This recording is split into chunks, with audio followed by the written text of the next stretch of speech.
Passons maintenant à l'exercice 2. Donc dans l'exercice 2, on va utiliser exactement ce qu'on avait mis pour l'exercice 1, à savoir que là, par exemple, dans le cube qui est ici, alors c'est pas tout à fait un cube parce que là on a 3, on a 2, donc ça veut dire qu'il y aurait 2 et 2 et c'est pas vrai, sinon il y aurait 4. Donc ça, dans le pavé droit qui est ici, on a l'aire de la base fois la hauteur. Donc on a 3 cm² fois la hauteur, donc 3 fois 2, ça fait 6 cm3. Ici, pareil, c'est un prisme droit.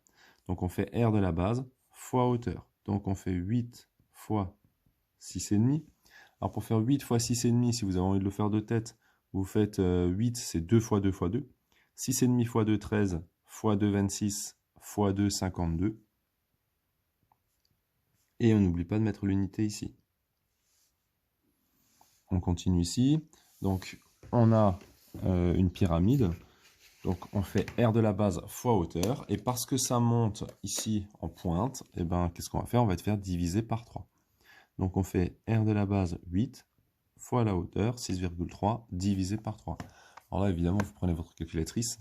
On ne vous demande pas d'être des héros du calcul mental. Ce qu'on vous demande surtout, c'est d'apprendre à raisonner.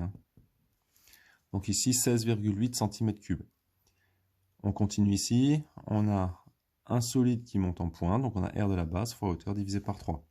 Donc on a 9, parce que c'est l'aire de la base, fois 5,4 divisé par 3.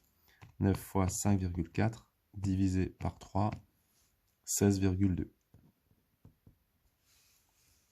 Voilà, donc là, on se souvient toujours, R de la base fois hauteur pour les prismes, R de la base fois hauteur divisé par 3 pour tout ce qui est pyramide et cône. Attention ici, il y a écrit 9 cm². C'est pas 9 cm, c'est 9 cm². C'est bien l'aire de la base.